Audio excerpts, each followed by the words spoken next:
Bismillah, alhamdulillah, salatu wassalamu ala rasulillah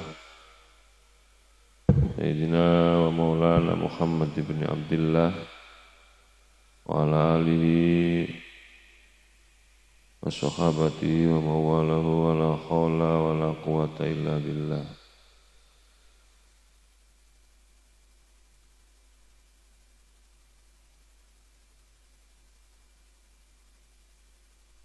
Amma ba'du.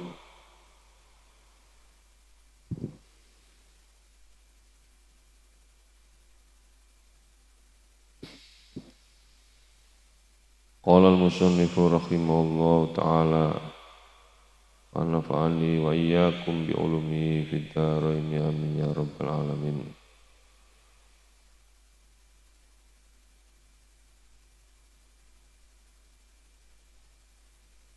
Alhamdulillah, hadirin jamaah sekalian.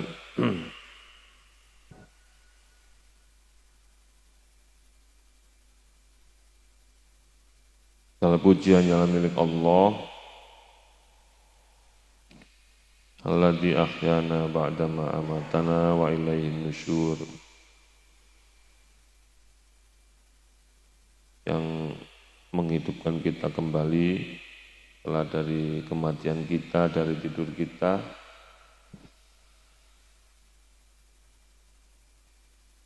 dan kita semuanya akan berkumpul, akan kembali di hadapan Allah Subhanahu wa ta'ala.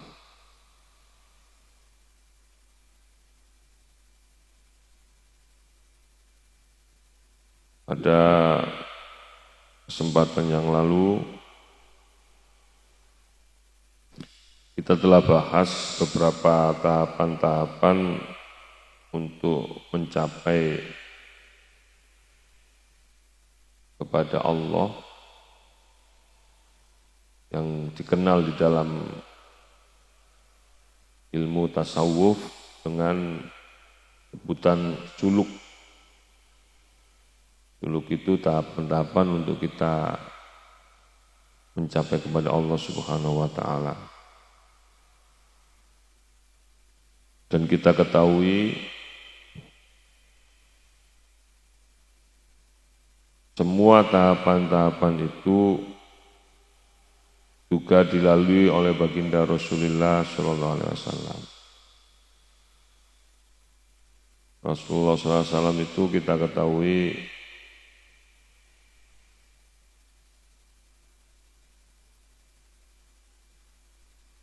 skenarionya sudah memang diatur oleh Allah Subhanahu wa ta'ala. Mulai dari beliau belum lahir, ya, qabla wiladatihi wa inda wiladatihi wa ba'da wiladatihi. Belum beliau lahir, sesudah beliau ketika lahir dan sesudah beliau lahir. Saya pernah ceritakan bahwa ketika sebelum beliau lahir,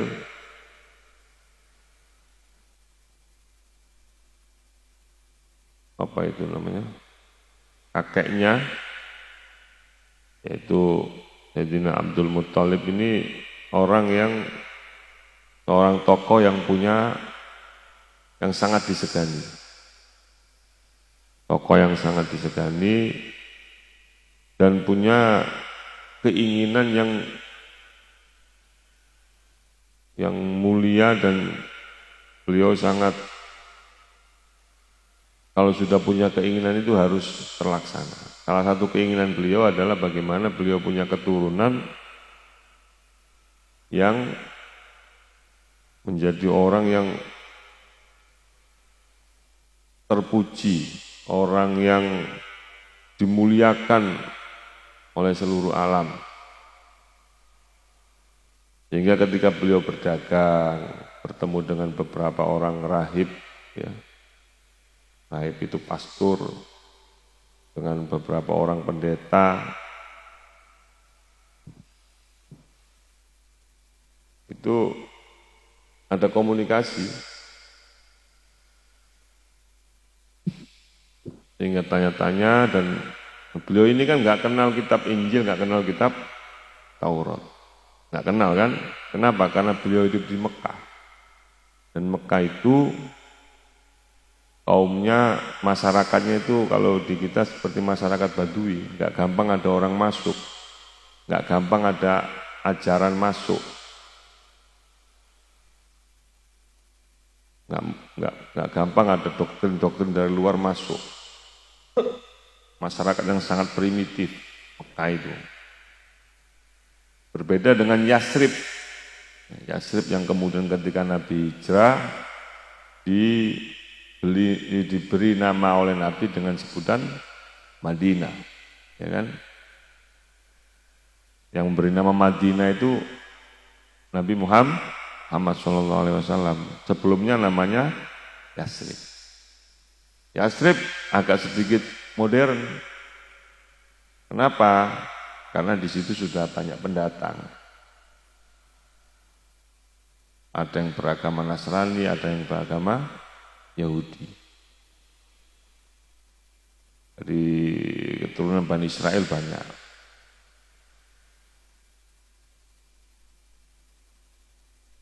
Tapi bukan berarti Abdul Muthalib ini tidak mengerti Yahudi dan Nasrani. Beliau sudah mengerti karena sebelumnya beliau hidup di Madinah. Ya, beliau hidup di Madinah. Karena beliau itu nama aslinya siapa? Abdul Muthalib itu. Nama aslinya Abdul Muthalib siapa? Enggak tahu apa lupa ini? Lupa karena saya sudah sering ceritakan dulu 2-3 tahun yang lalu ya. Lupa ya. Namanya aslinya Syaibah. Siapa? Syaibah. Syaibah ini anaknya Hasyim. Ya kan? Hasyim ini seorang tokoh masyarakat Makkah yang sangat dihormati juga. Makanya Nabi itu dari keturunan Bani Hasyim. Nah, cuma Hasyim ini tokoh masyarakat tapi enggak terlalu kaya. Tapi sangat disegani lah. Ya. Sangat disegani tapi enggak terlalu banyak harta. Sehingga Hasyim ini meminta kepada Syaibah untuk ikut membantu adiknya yang namanya Muthalib, yang punya yang menjadi pedagang besar ya, pengusaha besar di Madinah. Sehingga Syaibah ini kemudian hijrah ke Madinah. Ya ikut kayak kita lah ya. Kayak kita dari kampung ikut Pak Le, ikut saudara ke kota. Sini akhirnya dikasih usaha, diberi usaha ini akhirnya jadi sekarang punya rumah sendiri kan.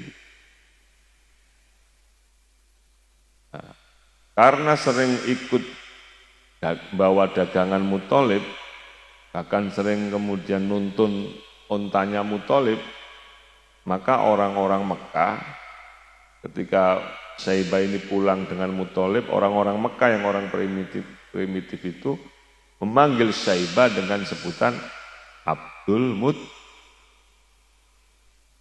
Muthalib itu berarti artinya apa? Budaknya Muthalib. Oh itu Abdul Muthalib.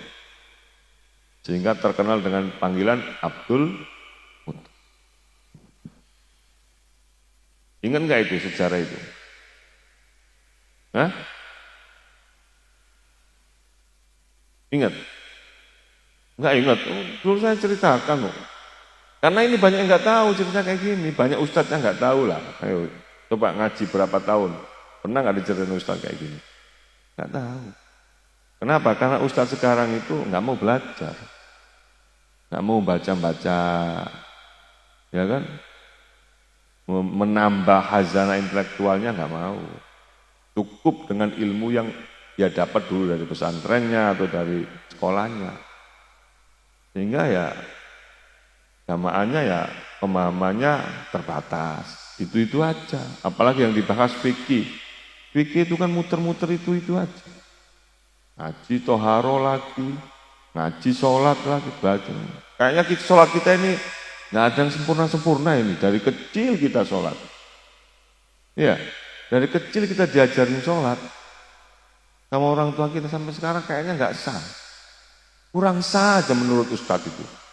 Ini apa konspirasi para Ustadz di Tambun apa gimana ini? Iya kan? Iya kan, kita belajar sholat tuh.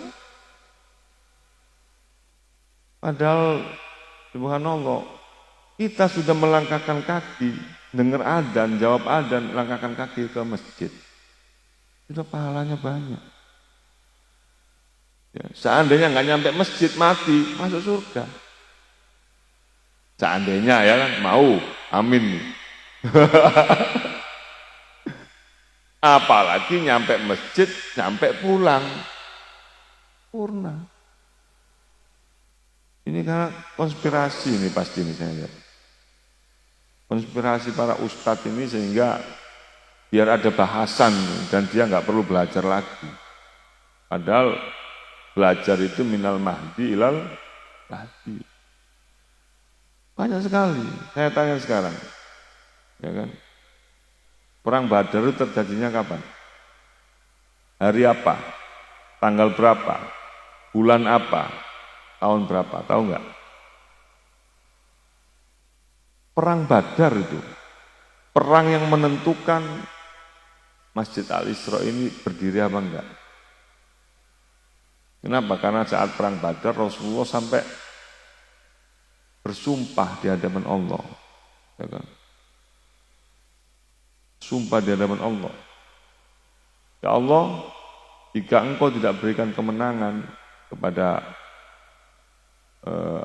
hadil isobah itu berarti artinya kelompok saya ini, gitu kan, pengikut saya ini, lam tu'bat ba'dahu abadan, maka engkau tidak akan disembah orang sedunia setelah ini. Kenapa? Karena Nabi pasti terbunuh, udah nggak ada yang nyebarin dakwahin Islam lagi. Nah, ini perang Badar aja nggak tahu coba. Kalau jamaah sini bukan nggak tahu, lupa. Kenapa? Karena dulu, kalau nggak salah 3 tahun atau 2 tahun yang lalu sudah saya pernah ceritakan di ketika bulan Ramadan ya, bulan Ramadan. Bahwasanya perang Badar terjadi mulainya hari Jumat, tanggal 17 bulan Ramadan tahun 2 Hijri. Sekarang tahun berapa? 1443. Tadi berapa tahun yang lalu? 1441 tahun yang lalu. Tuh. Ingat ya? Ingat ya? Tanyain ke Ustadz kalau tahu. Tanyakan ke, nanti kalau ngaji di Ustadz lain, tanyain. Ngetes aja, nggak apa-apa ngetes, boleh nggak? Boleh ngetes itu. Ya kan? Ngetes dalam rangka yang lain biar tahu juga. Dan kalau ustadznya tersinggung begitu berarti dia ustadzkan itu. Iya kan? Karena ulama itu innama yakhshallaha min ibadi ulama. Ulama itu tugas utamanya adalah dakwah. Dan dakwah itu harus ikhlas. Hanya mengharap dari Allah. Jangan mikir amplop aja yang dipikirin. Kalau dikasih amplopnya dikit ke Masjid Al-Isra, besok nggak bakal balik lagi. Itu namanya nggak ikhlas. Ya mikir boleh, tapi jangan mikir terus.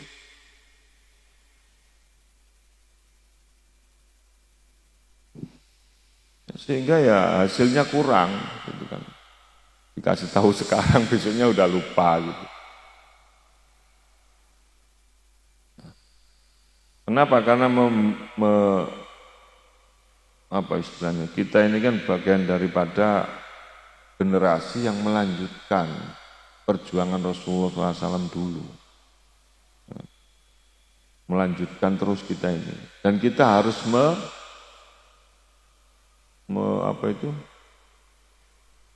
meletakkan tugas ini ke generasi kita nanti. Jangan sampai kita menjadi sampel atau contoh yang buruk bagi generasi kita.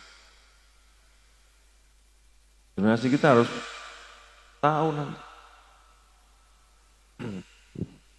Karena perjuangan Nabi itu dari sebelum Rasulullah lahir itu kakek-kakeknya ini sudah berjuang. Abdul Muthalib itu yang paling gigih. Bagaimana nanti bisa mendapatkan cucu yang baik. Makanya kalau di sini ada apa namanya? Ada tingkepan ya. Tingkepan 7 bulanan itu. Itu penting supaya kakeknya, orang tuanya itu berarti menginginkan yang terbaik buat cucu yang mau lahir ini. Ini Rasulullah ini bukan ujuk-ujuk. Dari Allah langsung lahir diutus jadi Nabi, enggak.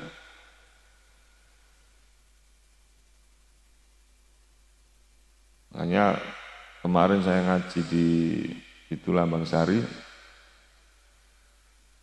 ada yang nanya, Ustadz, kita ini apakah hidup di zaman jahiliyah ini kita ini? Karena maksiat sudah merajalela dan terus. Kita jangan alergi terhadap kata jahiliyah. Kenapa? Karena Nabi itu hidup di zaman jahiliyah. Nabi Muhammad SAW hidup di zaman jahiliyah. Ya enggak? Karena Nabi itu diutus umur berapa? 40 tahun. Berarti sebelum 40 tahun ini jahiliyah. Ya enggak? Dan bukan berarti zaman jahiliyah itu semua orang jahat. Ada orang-orang yang bagus. Seperti kalau zaman jahiliyah dulu seperti Nabi Muhammad SAW, Abu Bakar Siddiq, Utsman bin Affan, ya kan? Umar itu enggak, kan gitu. Saya sebut karena Umar ini terbawa oleh zaman jahiliyah. Terus Abdurrahman bin Auf, Ibunda Khadijah, Sayyidina Ali masih kecil.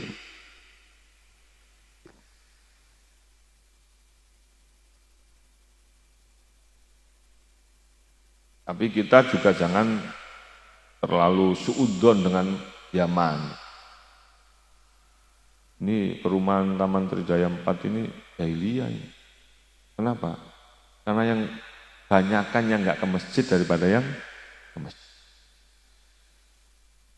Itu namanya terlalu suudzon. Tapi resah, khawatir terhadap kondisi generasi yang akan datang kalau seperti ini terus boleh. Hanya ditingkatkan kegiatan yang menarik. Tapi ketika melihat itu jahiliyah beneran atau tidak adalah ketika kita melihat sholat Jumat. Kalau nggak mampu ketika melihat sholat Jumat, maka sholat Id-nya saja. Banyakkan mana yang sholat Id dan yang tidak sholat. Banyakkan mana yang nggak sholat Jumat dengan orang yang nggak sholat. Jadi ukurannya itu punya standar-standar yang baik.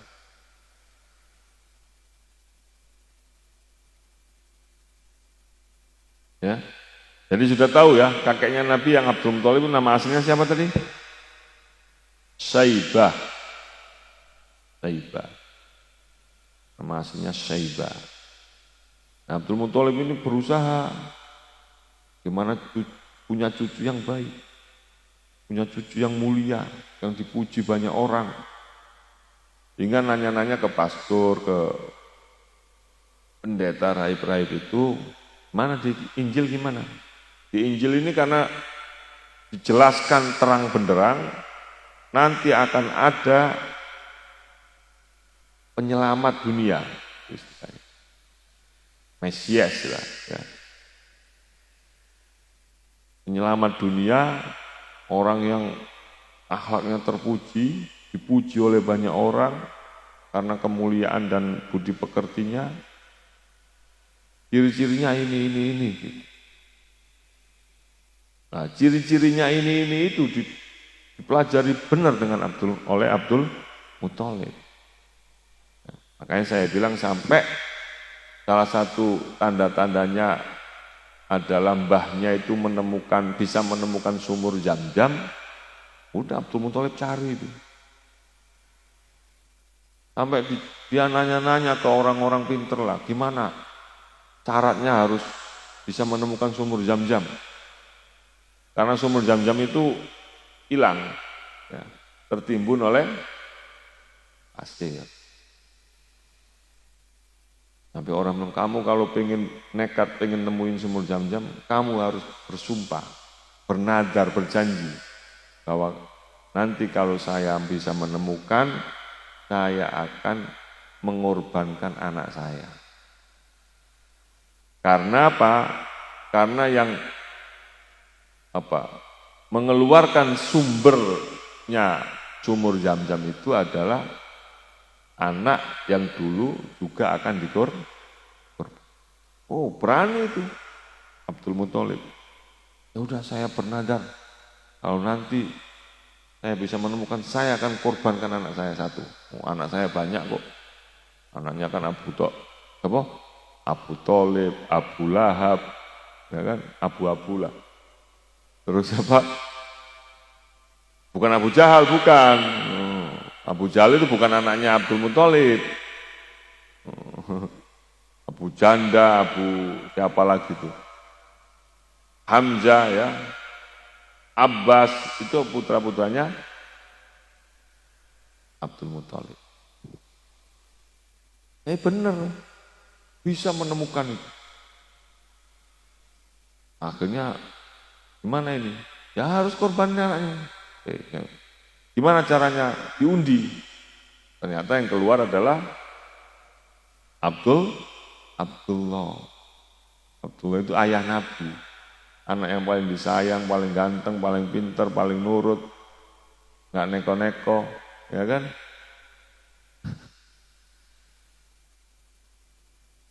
Sedih dia. Aduh gimana? Nanya lagi ke pastor itu. Ini ada nggak aturannya? Supaya saya nggak jadi korban anak. Akhirnya ada. Gimana? Diganti dengan 100 ekor unta. Buat selamatan. Akhirnya bikin selamatan, potong. Ada yang bilang 10 ekor unta, ada yang bilang 100 ekor unta. Selamatan. Udah nggak jadi. Akhirnya termasuk memilihkan jodoh buat Abdullah itu dicarikan yang memang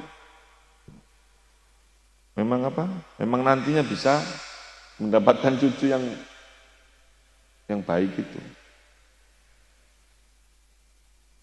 Dan ini diketahui oleh semuanya, oleh anak-anaknya Abdul Muthalib itu, oleh paman-paman Pak D-nya Nabi itu diketahui semua bahwa memang Abdullah ini anak yang pintar. Disayang semua itu oleh Pak D-nya itu. Pak D-nya Nabi ya. Sayang, Abdullah itu paling disayang wis. Manjalah. Saudara yang dimanja. Makanya ketika Abdullah ini menikah, pesta besar. Kemudian punya anak, senang sekali itu semuanya.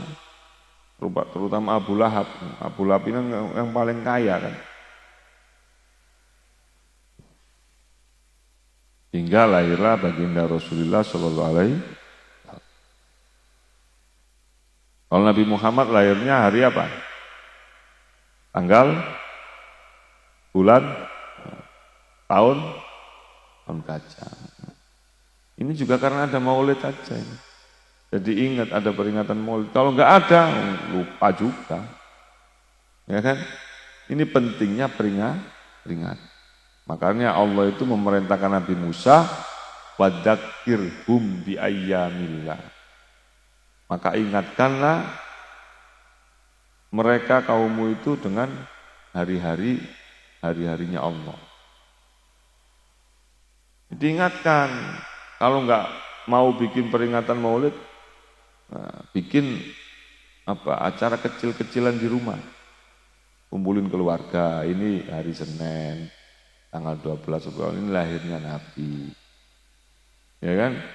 Jadi keluarganya ini karena kita nanti membawa generasi yang lanjutnya itu.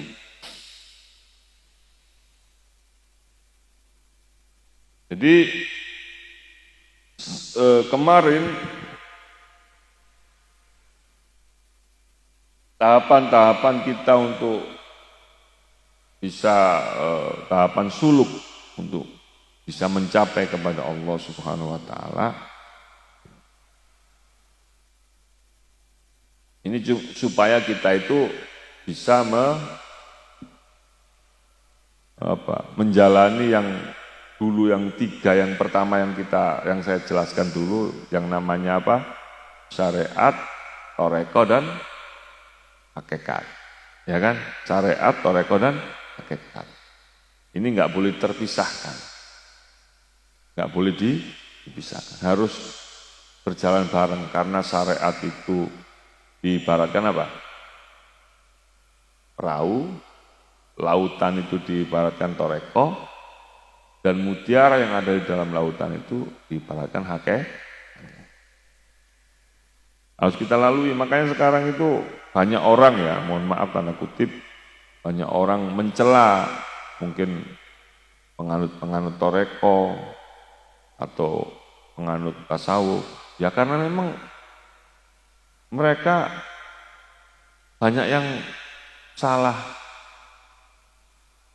Seakan-akan nggak perlu syariat, langsung toreko. Nah, saya itu punya teman, dia sudah mursyid toreko. Mursyid itu kan berarti sudah pimpinannya satu toreko itu. Tapi dia nggak ngerti hukum. Najis saja nggak ngerti.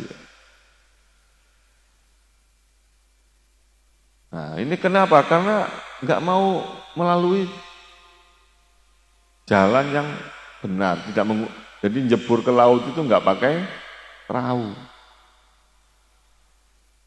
Ya nggak akan bisa mendapatkan mutiara itu.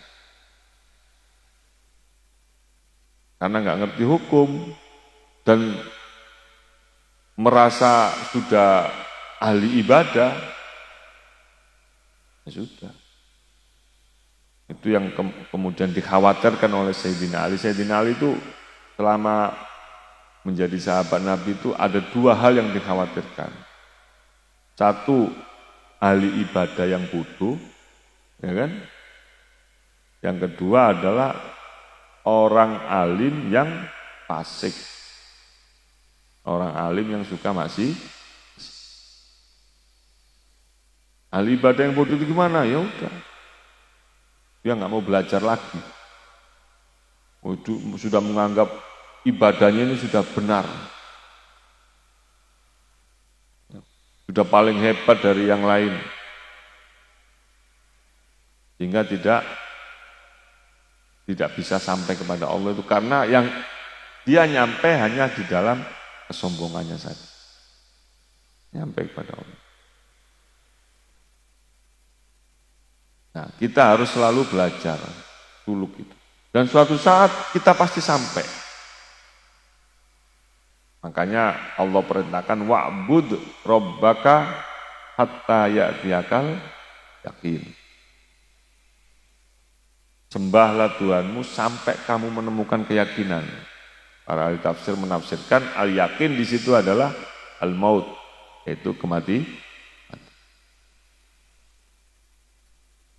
Makanya kan pernah saya tanya, sudah pernah ketemu dengan Allah enggak? Enggak. Ya kan? Enggak pernah. Berarti selama ini sholat menghadap siapa? Menghadap Allah, tapi enggak ketemu. Enggak ketemu atau enggak ditemuin. Nah, Nah, itulah koreksi kita terus. Sampai suatu saat pasti ketemu. Kapan? Mati. Kalau mati sudah pasti ketemu lagi.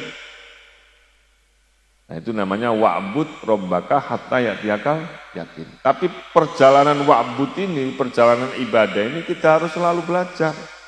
Untuk evaluasi diri, hasibu anfusakum qabla an tuhasabu, untuk koreksi diri, untuk meningkatkan kualitas ibadah kita, sehingga bagaimana sebelum mati pun kita bisa ketemu. Karena kita berjalan, dengar panggilan, adzan itu panggilan siapa? Panggilan Allah katanya ya kan? Itu ya muadzin itu. Panggil hayal sholat, hayal falah. Kita datang memenuhi panggilan Allah kemana menujunya? Ke rumah masjid. Masjid itu Baitullah, rumah Allah. Datang ke rumah. Ngapain? Menghadap Allah. Ya kan? Menghadap Allah itu bahasa syariatnya sholat. Terus di masjid di rumah Allah gak ketemu sama Allah. Ya kan? Nah, kalau nggak ketemu berarti Allahnya kan hilang. Atau mungkin nggak ditemu. Nah, itu aja sih. Nah, banyak para ulama, para wali yang sudah mencapai tingkatan bahwa ketika datang ke rumah Allah ini ketemu. Sehingga minta apapun ya dikabulkan. Karena ketemu. Nah kita nggak ketemu. Nah, ini salah satu cara bagaimana kita itu melewati tahapan-tahapan yang nanti bisa kita ketemu di depan Allah. Yang salah satunya yang kemarin kita bahas adalah al-muhafadzatu 'alas sunnah. Yaitu bagaimana kita menjaga, melestarikan sunnah. Tadi saya bilang tadi itu, Rasulullah SAW ini harus kita pahami dari qoblal wiladah, indal wiladah, hingga ba'dal wiladah. Qoblal hijrah wa ba'dal hijrah. Ini harus kita pelajari.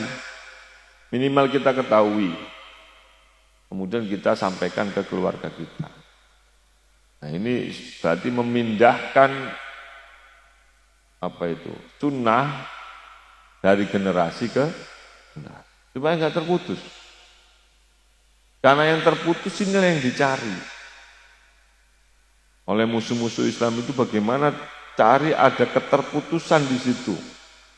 Sehingga jadikan cara bagaimana untuk menghancurkan Islam. Nah para tabi'in dulu, ya, mulai dari para sahabat ini kencang sekali cara menjaga sunnah itu. Melestarikan sunnah dan menjaga sunnah itu sangat kencang. Sampai gontok-gontokan itu. Ya. Sebagai contoh, masa Abu Bakar Siddiq radhiyallahu anhu. Itu ketika Umar bin Khattab punya ide untuk mengumpulkan Al-Quran. Ya. Mengumpulkan Al-Quran yang berserakan kemana-mana, ini Abu Bakar Siddiq nggak setuju. Kenapa?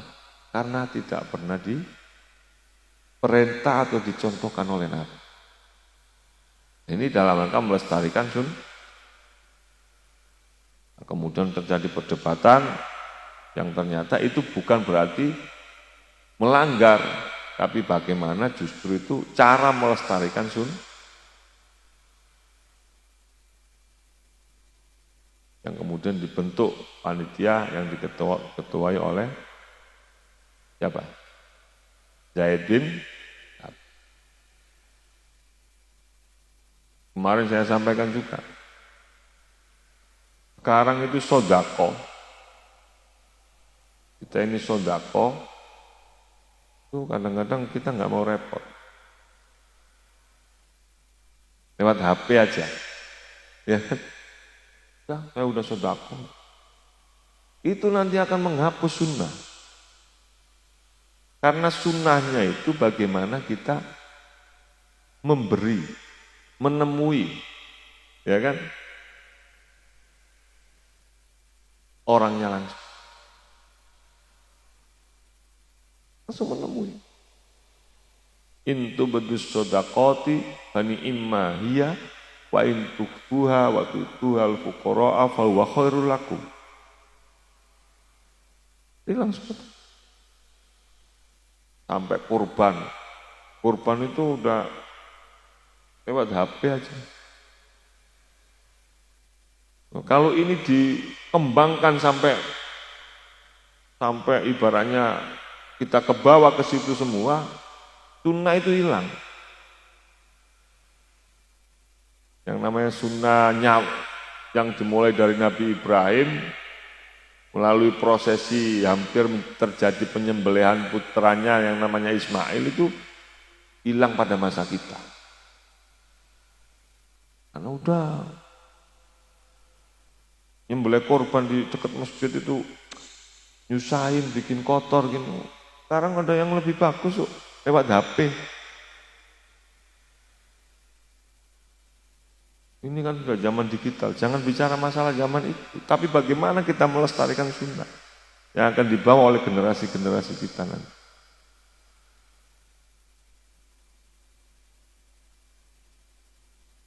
Lama-lama sholat pakai HP juga nanti.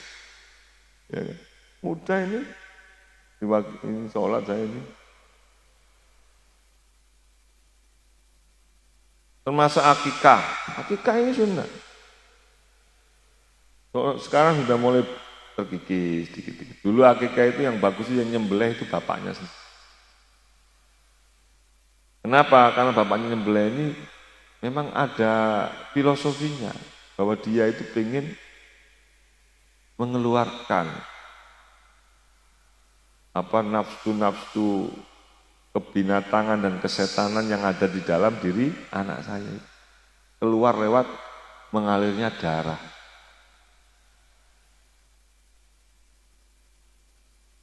Sekarang enggak, udah paket aja datang-datang jadi kotak udah. Itu sunnah sudah hilang dikit loh Pak. Walaupun akikahnya ada, tapi sunnahnya sudah hilang. Saya bilang sebenarnya korban, menyembelih hewan kurban dikumpulkan jadi satu di masjid itu juga sudah ada sunnah yang hilang. Apa sunnah yang hilang? Itu dulu itu Nabi itu tiap, jadi di masjid ada, ya kan, tetap ada hari H, tanggal berapa? 10 Dzulhijjah. Tapi selama hari tasyrik ini ada penyembelihan terus. Entah di RT, entah di keluarga mana, ngundang. RT 1 nyembelih, tapi 1 seandainya. Hari tasyrik pertama, ngundang RT 2 makan bareng-bareng. Tradisi itu sunnah itu. Makanya dulu waktu saya jadi ketua masjid itu, saya praktekkan itu. Enggak ada korban di masjid. Di masjid cuma 1 sapi aja. Selebihnya potong di RT masing-masing. Dan panitia masjid tinggal ngecek aja. Bagaimana? Wah itu semaraknya coba. Ya kan? Tapi ya jadi aneh sekarang. Makanya kata Rasulullah, Islam itu datang, da'al Islamu ghoriban wa sayaudu ghoriban. Islam datang dalam keadaan asing, nanti juga akan kembali asing lagi. Kalau itu yang bagus. Nabi itu gitu, Pak. Nabi itu sering habis sholat asar.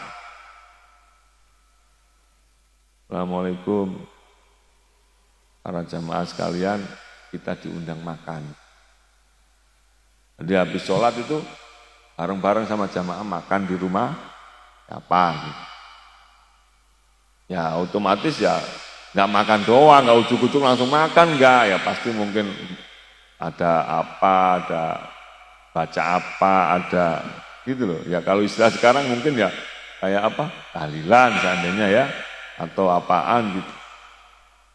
Ini tradisi, ini Ya, hafid ala sunan. Ini harus kita jaga. Sekali lagi karena kita membawa misi Rasulullah SAW itu sebagai nabi akhir zaman, sebagai penyelamat dunia. Kan nggak banyak masjid yang kayak Al-Isra gini. Ada kreativitas dari pengurus-pengurusnya dari masa ke masa, sesuai dengan zamannya, bagaimana menarik jamaah, menarik anak-anak muda, anak-anak kecil untuk kenal masjid. Ya kan? Itu penting sekali. Jangan sampai nanti kita menangis karena kita sudah tidak mendengar anak-anak, ya kan, di masjid. Anak-anak nakal di masjidnya wajar. Yang nggak wajar kalau bapaknya nakal di masjid. Ya kan? Ya kan? Kalau anak-anak ya lari-lari kadang-kadang, ya udahlah. Jangan langsung dipukin gitu atau jangan. Ya paling enggak kita arah. Anak-anak berisik di masjid, anak-anak itu ya wajar orang anak-anak. Tapi jangan dibiarkan ya. Yang enggak bagus itu kalau bapaknya berisik. Orang tuanya berisik di masjid itu yang enggak benar itu. Ya. Nah, ketika anak-anak sudah nggak bisa dikendalikan, maka Rasulullah juga pernah mengingatkan, "Janibu sibyanakum anil masjid." Jauhkan anak-anakmu dari masjid. Itu ketika memang sudah nggak bisa dikendalikan. Artinya jangan setiap hari juga ngajak anak. Gitu kan. Nabi itu nggak setiap hari ngajak Hasan Husain ke masjid, enggak. Tapi kadang-kadang itu dipakai alasan juga sama orang-orang yang suka bawa anak itu. Nabi aja sholat sambil gendong. Ya itu cuma sekali kelihatan itu, saat itu mau dipakai terus. Gitu. Sekali-kali nggak apa-apa, memang harus sekali-kali harus diajak anak itu supaya kenal masjid. Supaya tahu masjid, supaya bergaul dengan anak-anak yang di masjid. Tapi ojo bendino rek. Jangan setiap hari. Makanya hafid ala sunan wa adabin. Atat maksuratan min khairi man ja'a mursalan. Lestarikan sunnah dan adab, budi pekerti, tata krama yang datang dari orang yang diutus, manusia yang paling bagus, yang paling mulia yang diutus oleh Allah Subhanahu wa taala, yaitu Rasulullah SAW. Ini adab juga. Nabi itu sholat, Hasan Husain naik ke punggungnya.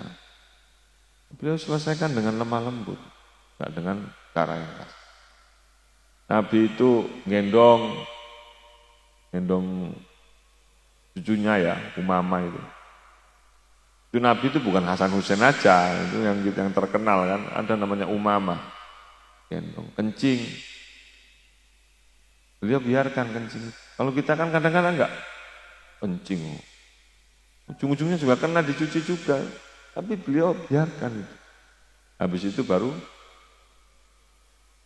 Nah ini adab. Ada orang Badui datang ujuk-ujuk kencing di pojokan masjid.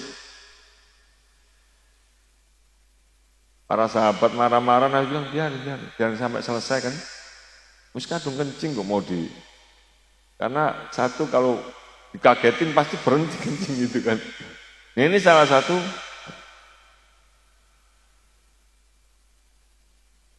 ini kadang-kadang yang tidak dimengerti. Ketika makanan sudah dihidangkan, ya kan? Dengar adzan enggak langsung sholat, makan dulu. Adzan itu untuk memberitahukan waktu sholat. Nabi itu enggak langsung sholat, enggak, makan dulu karena makanan sudah dihidang. Kira-kira tujuannya apa? Hah? Nah, ya kan? Karena Nabi tahu kalau sudah makanan dihidangkan, diajak sholat dulu, pasti sholatnya ingat. Kan gimana itu? Kalau ada kucing gimana? Kalau diambil sama orang lain gimana? Tapi bagaimana caranya makan, selesai, sholatnya jadi Ini adab. Ketika nahan kentut atau nahan ini, harus kentut dulu.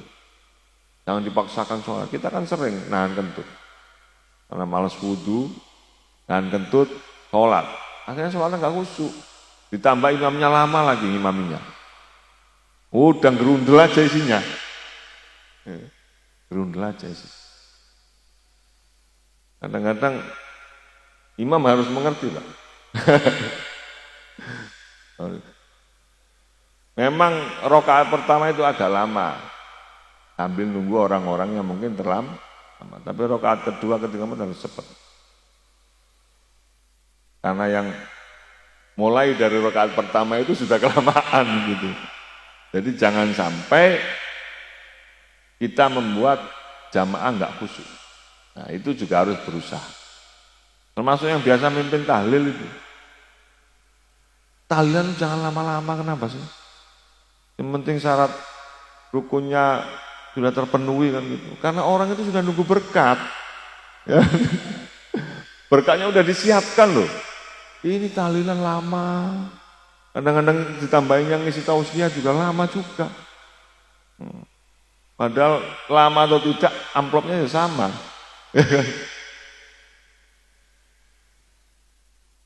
Jadi jangan sampai membuat jamaah walaupun satu, walau wahidatan, walaupun satu orang nggak ikhlas. Karena kita ingin dilama-lamai.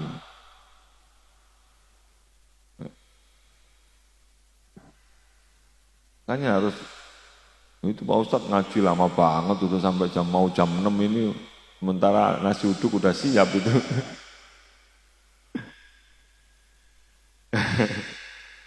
Ya, jadi ini harus diingat, bagaimana kita melestarikan sunnah itu. Jangan sampai sunnah-sunnah yang sudah diajarkan Nabi ini hilang pada masa kita. Terutama yang sifatnya umum. Ya termasuk kayak gini nih sebenarnya. Ya mestinya saya nggak setiap minggu ya, setiap hari. Karena Nabi itu setiap habis sholat subuh pasti jagongan dulu sama sahabat-sahabatnya, sama jamaahnya. Ya walaupun nggak resmi kayak gini, nggak, tapi ngobrol. Gimana? Pertama yang ditanya pasti, semalam siapa yang ada yang mimpi apa semalam? Tanya, gimana perkembangan RT sana? Ada berita apa RT sana? RT sana ada apa? Ada juga pembagian zakat, kadang-kadang ada yang mau sodako. Ini ada sodako dari yang bapak ini. Makanya suatu saat pernah Nabi itu waktu ngumpul kayak gini, ada yang datang, ya Rasulullah, saya itu 3 hari belum makan. Jadi ada 3 orang datang, tamu itu nggak dikenal. Ya ketemu seperti ini. Maka Rasulullah langsung bertanya ke sahabat-sahabatnya, siapa yang punya makanan di rumah? Ini ada tamu saya. Langsung buruan angkat tangan. Yang kebetulan yang ditunjuk oleh Nabi namanya Abu Tolha. Padahal dia mikir di rumah itu ada makanan tapi untuk anak-anak. Tapi sudah terlanjur angkat. Akhirnya kondisi waktu itu kondisi paceklik. Akhirnya tetap dibawa ke rumah, siapkan makanan oleh istrinya. Akhirnya ketika tamu makan, ini Abu Tolha dan istrinya ini mendampingi supaya makanannya enak, tapi dia pura-pura kecap-kecap. Enak ya, enak gitu. Nah, kemudian setelah itu tamu itu balik lagi ke masjid. Balik lagi ke masjid, menyatakan apa? Ya Rasul, wahai Muhammad, saya sekarang masuk Islam. Syahadat asyhadu an la ilaha illallah wa asyhadu Muhammadur. Jadi ini 3 orang ini adalah orang non-muslim yang ngetes. Benar enggak yang diberitakan oleh Injil, oleh Taurat bahwa Nabi akhir zaman itu pengikutnya, ya kan? Salah satunya adalah yuksiruna ala anfusihim walau kana bihim khasasah. Salah satu ciri-ciri pengikutnya itu adalah lebih mengutamakan kepentingan orang lain daripada dirinya sendiri. Itu dites langsung.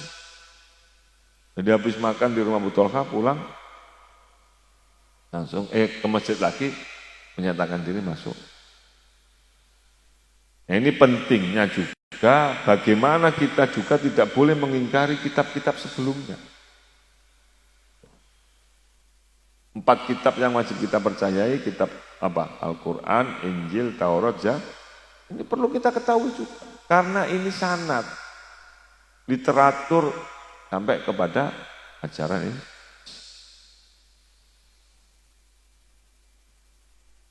Hanya harus dijaga. Bagaimana caranya? Belajar. Baca dan perlu diterapkan di dalam keluarga. Kemudian kita dan generasi kita semuanya bisa menjaga sunnah dan adab daripada baginda Rasulullah SAW dan para sahabat. Ya cukup, ada yang perlu ditanyakan? Silakan.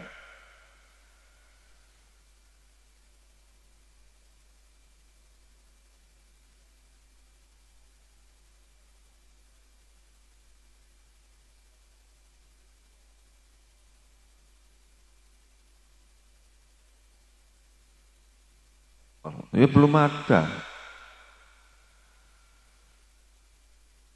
Transaksi itu sesuai dengan masanya.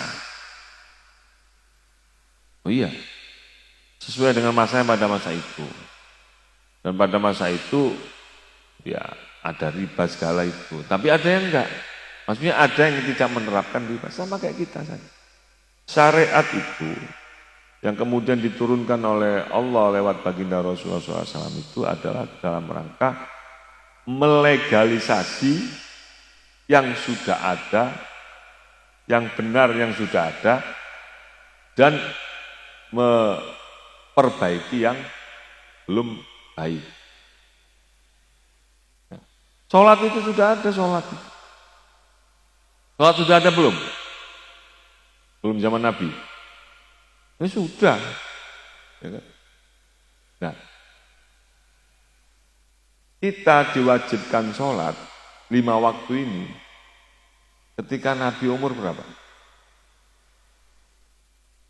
52 tahun. Coba.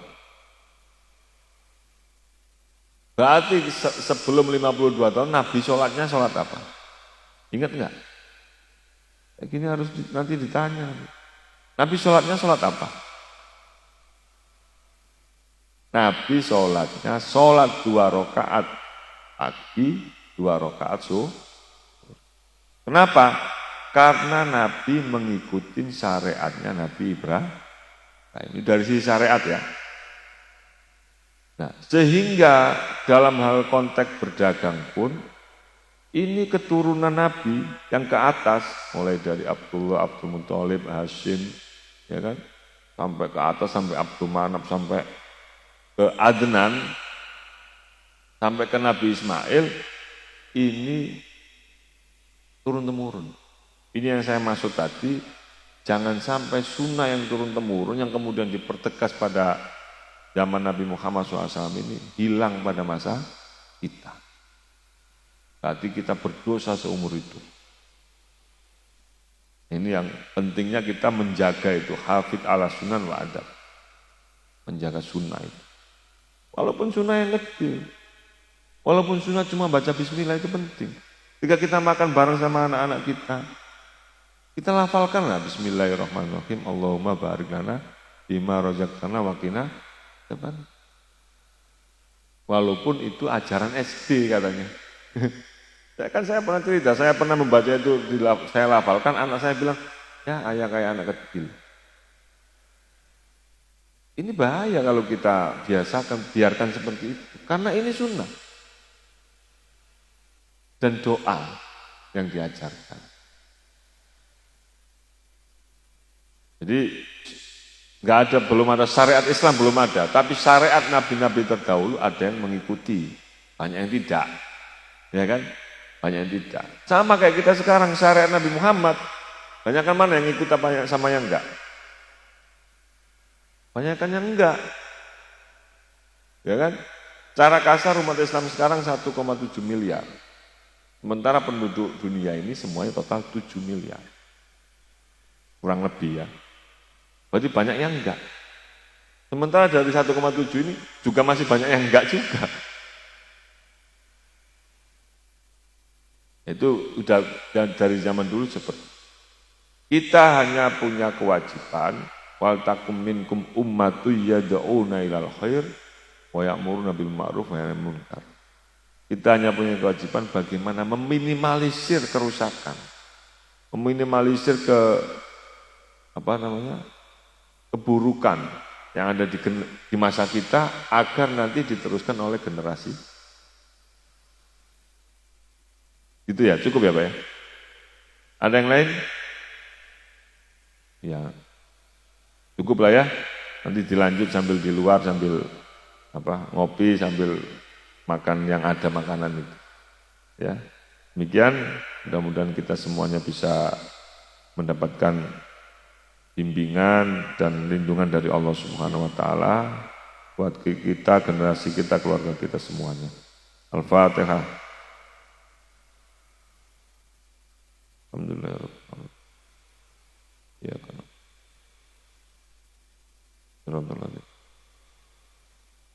Akhirul kalam, subhanakallahumma bihamdika asyhadu an la ilaha illa anta astaghfiruka wa atubu ilaik. Wallahul muwaffiq ila aqwamit thoriq. Wassalamualaikum warahmatullahi wabarakatuh.